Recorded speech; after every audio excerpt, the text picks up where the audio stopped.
गांधी जयंती पर प्रधानमंत्री नरेंद्र मोदी के संसदीय क्षेत्र में व्यापक स्वच्छता अभियान चलाया गया। भाजपा और कांग्रेस ने गांधी जयंती पर विभिन्न कार्यक्रम आयोजित किए। भाजपा के राष्ट्रीय महासचिव अरुण सिंह ने यहां स्वच्छता अभियान में हिस्सा लिया। भाजपा के वरिष्ठ नेताओं के साथ भाजपा के राष्ट्रीय महासचिव अरुण सिंह ने यहां पर झाड़ू लगाकर साफ सफाई की। इससे पहले उन्होंने टाउन हॉल में गांधी प्रतिमा पर माल्यार्पण किया और वहीं पर स्वच्छता अभियान की शुरुआत की।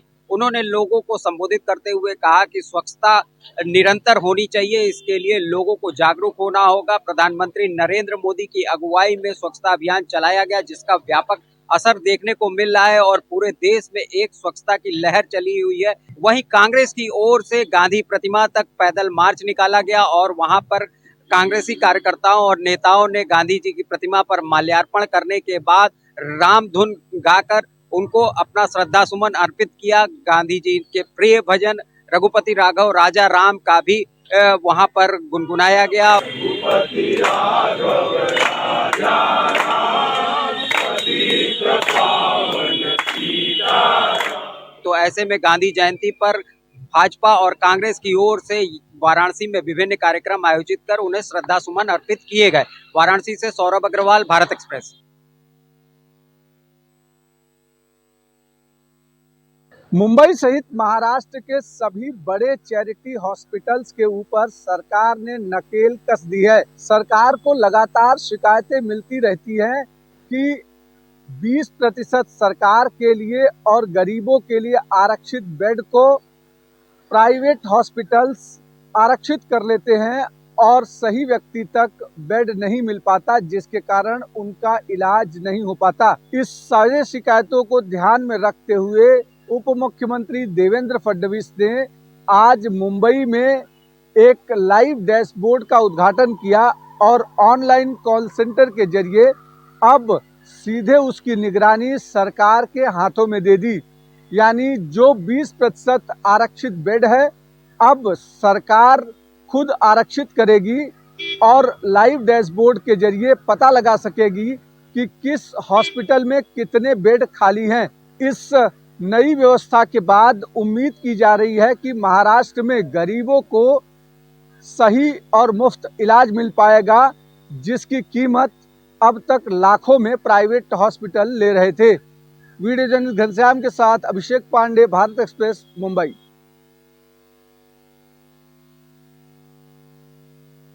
राजस्थान के हनुमानगढ़ रेलवे स्टेशन मास्टर को एक पत्र मिला है जिसमें लिखा गया है कि जिहादियों की हत्या का बदला लिया जाएगा और उसके बदले में कई सारे स्टेशनों के अलावा उज्जैन के महाकाल मंदिर को भी बम से उड़ाने की धमकी दी गई है। धमकी मिलने के बाद उज्जैन पुलिस प्रशासन हरकत में आ गया है और आने जाने वाले व्यक्ति की कड़ी निगरानी की जा रही है। सीसीटीवी और बम स्क्वाड के माध्यम से चेकिंग की जा रही है। बम स्क्वाड प्रभारी का कहना है कि यह रूटीन चेकिंग है, चूंकि आज सर्वपितृ मोक्ष अमावस्या है, इसके चलते बड़ी संख्या में लोग स्नान करने को आते हैं। रूटीन चेकिंग है, पीटीए समय डेली आती है, डेली चेकिंग करती है। ये रूटीन चेकिंग का समय है। आज वो पर्व स्नान को देखते हुए और सावधानी से चेक कर रहे हैं। लेकिन हर आने जाने वाले व्यक्ति का सामान बारीकी से चेक किया जा रहा है और चाहे धमकी असली हो या नकली, लेकिन पूरी सतर्कता बरती जा रही है ताकि किसी तरह का भी जोखिम न लिया जा सके।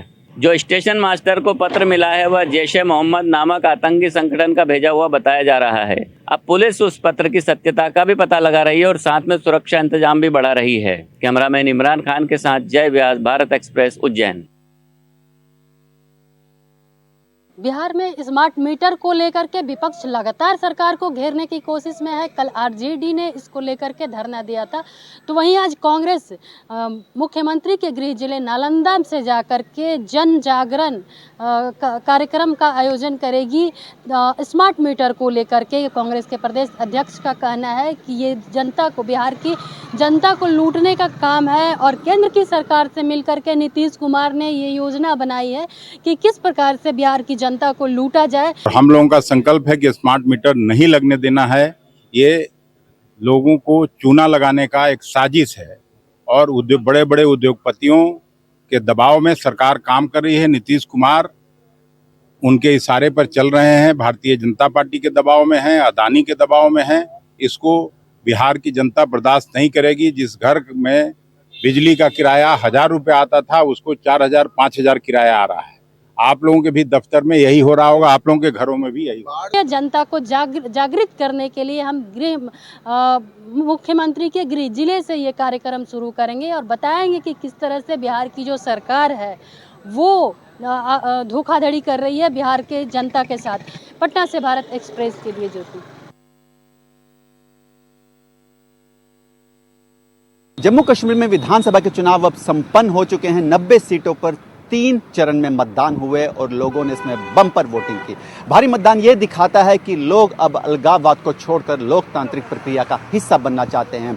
अलगाववाद की सोच 2014 और उससे पहले जम्मू कश्मीर में भारी रही। कई अलगाववादी संगठन, हुर्रियत कॉन्फ्रेंस जैसे संगठन वो संगठन हैं जो जब भी चुनाव जम्मू कश्मीर में होते थे तो बंद की कॉल देते थे और कहते थे कि इन चुनावों का बहिष्कार किया जाए। आज इन्हीं दलों के बड़े बड़े नेता लोगों के घर घर जाकर वोट मांगते दिखाई दिए। तो कहीं ना कहीं जम्मू कश्मीर में बदलाव की राजनीति हो रही है और लोग अब लोकतांत्रिक प्रक्रिया का हिस्सा बनना चाहते हैं, क्योंकि जम्मू कश्मीर अलगाववादी सोच से बाहर निकलना चाहता है ताकि जम्मू कश्मीर राज्य आगे बढ़ सके और आने वाला भविष्य हमारा उज्जवल हो सके। विकास अब्रोल, भारत एक्सप्रेस के लिए जम्मू से। ग्वालियर की आदर्श गौशाला में आज देश के प्रधानमंत्री नरेंद्र मोदी के द्वारा बायो कंप्रेस्ड संयंत्र उपकरण का आज यहाँ पर लोकार्पण हुआ है और उन्होंने वर्चुअली इस कार्यक्रम में शिरकत कर इसका शुभारंभ किया है। वहीं इस कार्यक्रम में मुख्य रूप से प्रदेश के मुख्यमंत्री मोहन यादव सहित केंद्रीय मंत्री ज्योतिरादित्य सिंधिया, नरेंद्र सिंह तोमर विधानसभा अध्यक्ष एवं सांसद भारत सिंह कुशवाहा, प्रभारी मंत्री तुलसी सिलावट, ऊर्जा मंत्री प्रद्युम्न सिंह तोमर की मौजूदगी में इस कार्यक्रम का आयोजन हुआ, जहां देश के केंद्रीय मंत्री ज्योतिरादित्य सिंधिया ने इस बायो CNG प्लांट के शुभारंभ पर सभी को शुभकामनाएं दी। इस प्लांट से 2 टन से अधिक गैस का उत्पादन होगा, जिससे यहाँ के लोगों सहित प्रदेश और देश के लोगों को CNG उपलब्ध हो सकेगी, क्योंकि 2 टन से अधिक मात्रा में अब CNG यहाँ उत्पादन होगा और यहाँ के लोगों को सहित बाहर के लोगों को भी यहाँ से अब CNG गैस उपलब्ध हो सकेगी। मनोज चौबे, भारत एक्सप्रेस, ग्वालियर। दिल्ली पुलिस द्वारा दिल्ली में धारा 163 लागू किए जाने के खिलाफ सुप्रीम कोर्ट में याचिका दायर की गई है। यह याचिका कालकाजी मंदिर के पुजारी और मानस नमन सेवा सोसाइटी के सचिव सुनील कुमार ने दायर की है। याचिका में कहा गया है कि दिल्ली पुलिस ने पूरे दिल्ली में BNS 163 लागू किया है और यह 30 सितंबर से 5 अक्टूबर तक लागू है, जबकि 3 अक्टूबर को नवरात्र शुरू हो रहा है और रामलीला की तैयारियां नहीं हो पा रही है। लिहाजा सुप्रीम कोर्ट दिल्ली पुलिस को आदेश दे कि निषेधाज्ञा तुरंत खत्म करे। देखना होगा सुप्रीम कोर्ट याचिका के बाद क्या आदेश देता है सुनवाई के बाद। भारत एक्सप्रेस के लिए कैमरा पर्सन धर्मेंद्र गौतम के साथ गोपाल कृष्ण। लगातार बाघ के हमलों से अब तक 6 लोगों की लखीमपुर जिले में मौत हो चुकी है। बीते 1 महीने से बाघ का खौफ खीरी जिले में बना हुआ है। लगातार वन विभाग ने तमाम इंतजाम किए थे, जहां ड्रोन से निगरानी रखी जा रही है उस इलाके में जो बाघ प्रभावित हैं। कैमरे भी लैस कर दिए गए, पिंजरे भी लगाए गए, लेकिन वो सभी नाकाम साबित हुए। वन विभाग ने इस मिशन में एक नया मोड शामिल किया, जहां दुधुआ टाइगर रिजर्व से 2 मादा हाथियों को हैदराबाद थाना क्षेत्र के बाघ प्रभावित इलाकों में बुलाया गया, लेकिन उन सब ऑपरेशनों को चकमा देकर बाघ फिर से गन्ने के खेत के सहारे फरार हो गया। बाघ ने बीते दिन एक किसान को मौत के घाट उतारा, जिसके बाद बीती देर रात रोड क्रॉस करते बाघ को राहगीरों ने देखा और उसे कैमरे में कैद कर उसका वीडियो वायरल कर दिया, जिससे क्षेत्र में दहशत का माहौल बना हुआ है। ऐसे में लगातार जो बाघ तमाम वन विभाग के इंतजाम को चकमा देकर भागता देखा गया है। अभी तक वन विभाग और बाघ के बीच लुका छुपी का खेल लगातार जारी है। अब देखना दिलचस्प होगा कि कब वन विभाग इन तमाम ऑपरेशनों उसमें कब सफल होता है और कब बाघ जो है वन विभाग के गिरफ्त में आएगा। लखीमपुर खीरी से भारत एक्सप्रेस के लिए हर्ष गुप्ता। झारखंड को हजारों करोड़ के विकास योजनाओं की सौगात देने और बीजेपी की परिवर्तन सभा को संबोधित करने के लिए प्रधानमंत्री रांची पहुंचे। रांची हवाई अड्डे से सीधे हजारीबाग गए और हजारीबाग विश्वविद्यालय विनोबा भावे विश्वविद्यालय में आयोजित एक सरकारी कार्यक्रम में उन्होंने बिरसा आबा ग्राम उत्कर्ष योजना, जो कि लगभग 80,000 करोड़ 79,150 करोड़ के आसपास की है, उस योजना की शुरुआत की। 40 से अधिक एकलव्य विद्यालय का उद्घाटन किया और 2 दर्जन से अधिक एकलव्य विद्यालय का शिलान्यास भी किया। वहां से परिवर्तन सभा में पहुंचे प्रधानमंत्री ने सीधे तौर पर कांग्रेस पर निशाना साधा और उन्होंने कहा कि केंद्र सरकार लगातार राज्य के विकास के लिए प्रयास कर रही है, लेकिन कांग्रेस, आरजेडी और जेएमएम का जो गठजोड़ है वो राज्य के विकास में सबसे बड़ी बाधा है। और इसी कारण उन्होंने लोगों का आह्वान किया, लोगों को अपने से कनेक्ट किया और उन्होंने साफ तौर पर कहा कि इस गठजोड़ को तोड़े बगैर राज्य के विकास का सपना पूरा नहीं हो सकता। उन्होंने चुनावी लहजे में कहा किस तरह से जनता इस गठजोड़ को, आरजेडी, कांग्रेस और जेएमएम के गठजोड़ को तोड़ेगी, तभी राज्य के विकास को एक नई गति मिल पाएगी। भारत एक्सप्रेस के लिए कैमरामैन धर्मेंद्र के साथ मधुकर आनंद, रांची। झारखंड के संथाल परगना में बांग्लादेशियों घुसपैठ का मामला देश की सबसे बड़ी अदालत पहुंच चुका है। राज्य सरकार के ओर से सुप्रीम कोर्ट में सेल्फी दायर की गई है और झारखंड हाई कोर्ट के फैसले को सुप्रीम कोर्ट में चुनौती दी गई है। झारखंड हाई कोर्ट ने केंद्र सरकार और झारखंड सरकार को आदेश दिया था कि इस मामले में एक फैक्ट फाइंडिंग कमेटी का गठन करें और अधिकारियों का नाम हाई कोर्ट को बताए। मामले की सुनवाई के दौरान झारखंड हाई कोर्ट में राज्य सरकार की ओर से पेश वरिष्ठ वकील कपिल सिब्बल ने कहा था कि चूंकि विधानसभा का चुनाव होने वाला है, इसलिए राजनीतिक एजेंडे के तहत यह सब किया जा रहा है। वहीं केंद्र सरकार की ओर से पेश सॉलिसिटर जनरल तुषार मेहता ने हाई कोर्ट से कहा था कि जो डेटा केंद्र सरकार की ओर से दिया गया है वह डेटा सही है और वहां पर लगातार आदिवासियों की संख्या घट रही है। भारत एक्सप्रेस के लिए कैमरा पर्सन धर्मेंद्र गौतम के साथ गोपाल कृष्ण। मध्य प्रदेश में खेलों और खिलाड़ियों को बढ़ावा देने के लिए मध्य प्रदेश में सरकारी नौकरियों का प्रावधान किया गया है, जिसमें उत्कृष्ट खिलाड़ियों को सरकारी नौकरी दी जाती है। उन खिलाड़ियों को नौकरी दी जाती है जो उत्कृष्ट खेलों में अच्छा प्रदर्शन करते हैं, मेडल लाते हैं, उनको विक्रम अवार्ड दिया जाता है। जो मध्य प्रदेश का शिखर खेल अलंकरण है उसको ये विक्रम अवार्ड दिया जाता है। और ऐसे में 2017 से 2022 तक के 27 ऐसे खिलाड़ी हैं, विक्रम अवार्डी हैं, जिनको कि आज शासकीय सेवा का नियुक्ति पत्र मुख्यमंत्री मोहन यादव द्वारा प्रदान किया गया। इसके अलावा जो ओलंपिक, पैरा ओलंपिक में मध्य प्रदेश के खिलाड़ी पदक लेके आए हैं, उनको 1-1 करोड़ की राशि मुख्यमंत्री मोहन यादव द्वारा दी गई है। इसके साथ साथ जो विश्व स्तर की प्रतियोगिता हैं, चाहे वो वर्ल्ड डेफ शूटिंग और वर्ल्ड स्नूकर के चैंपियन खिलाड़ी हैं, उनको भी सम्मान राशि मध्य प्रदेश सरकार की तरफ से दी गई है। मुख्यमंत्री मोहन यादव ने अपने संबोधन में कहा कि खेलों को और खिलाड़ियों को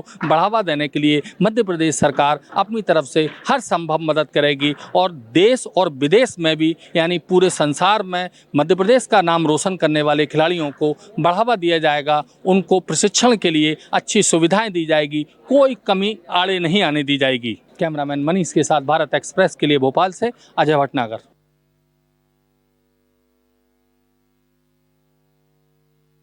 गुजरात में बाढ़ बारिश की आफत के बाद अब डेंगू की आफत नजर आ रही है। पिछले 1 महीने में अकेले अहमदाबाद शहर में 500 से अधिक डेंगू के मामले दर्ज किए गए हैं। ये 500 मामले तो सिर्फ सरकारी आंकड़ों में है, निजी अस्पतालों का ब्यौरा तो अभी उपलब्ध ही नहीं है। अकेले सरकारी आंकड़ों में अकेले अहमदाबाद शहर में 500 से अधिक डेंगू के मामले दर्ज किए जा चुके हैं, जो पिछले वर्षों की तुलना में सर्वाधिक मामले बताए जा रहे हैं। दूसरे नंबर पर टाइफाइड के मामले भी सामने आए हैं और टाइफाइड के मामले सामने के आने के बाद नगर निगम ने जगह जगह पर पानी पीने की सप्लाई की सैंपलिंग की है और उसमें से अधिकांश जगहों पर पीने का पानी अनफिट पाया गया है। इसके बाद नगर निगम की टीमें एक्टिव हो गई हैं, जगह जगह सफाई अभियान चलाया जा रहा है। मच्छरों की उत्पत्ति के जो भी केंद्र हैं वहां पर सैंपलिंग की जा रही है, लोगों को दंडित किया जा रहा है। राज्य में चारों तरफ डेंगू का कहर दिखाई दे रहा है। अहमदाबाद में कैमरा पर्सन संजय कोष्टी के साथ अरविंद शर्मा, भारत एक्सप्रेस।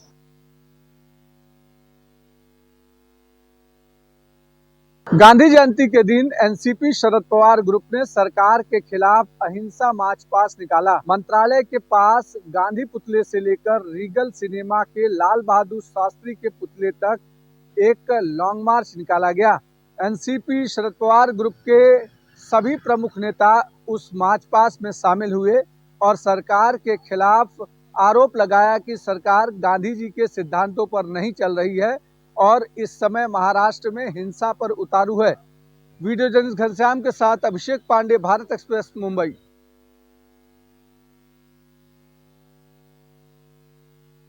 माँ दुर्गा का आराधना का पर्व शारदीय नवरात्र 3 अक्टूबर से प्रारंभ हो रहा है और ऐसे में वाराणसी में अब चारों तरफ नवरात्रि की धूम हो गई है। आपको बता दूं कि बाज़ारों में रौनक लौटी है, चूँकि पितृपक्ष का माह था, कोई भी काम शुभ नहीं होता था, लेकिन नवरात्रि से हर काम शुभ होता है। ऐसे में बाज़ारों में रौनक लौटी है, चारों तरफ भक्तों का भीड़ लग रहा है। बाज़ारों में सामान खरीदने के लिए लोग भक्त अब बाज़ार में देख रहे हैं। और आपको यह भी बता दूं कि 3 अक्टूबर से इस बार जो माँ दुर्गा की आराधना का पर्व चालू हो रहा है, यह पर्व इस बार 9 दिन का नहीं बल्कि 10 दिनों का होगा। हालांकि कुछ ब्राह्मणों की अगर बात करें तो वो द्वितीया और तृतीया को एक साथ बता रहे हैं, लेकिन कुछ लोगों की अगर बात करते हैं तो वो तृतीया और चतुर्थी की बात कर रहे हैं। अगर माँ दुर्गा की बात करें आराधना पर्व का, तो माँ दुर्गा इस बार डोली पर सवार होकर के आएंगी तथा मुर्गा पर वह अपने को वापस जाएंगी। तो ऐसे में ब्राह्मणों के अनुसार यह दोनों ही लक्षण शुभ नहीं कहा गया है, लेकिन तमाम तरह की विधि विधान है जिससे माँ को प्रसन्न किया जाता है। तो ऐसे में किसी भी अनिष्ट होने की भी संभावना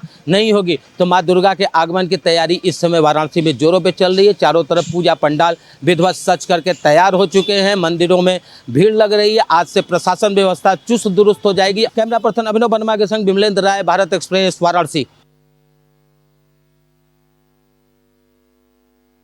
अब तक राजनीतिक के जानकार और सूत्रधार कहे जाने वाले प्रशांत किशोर ने आखिरकार जन सुराज पार्टी की घोषणा कर दी।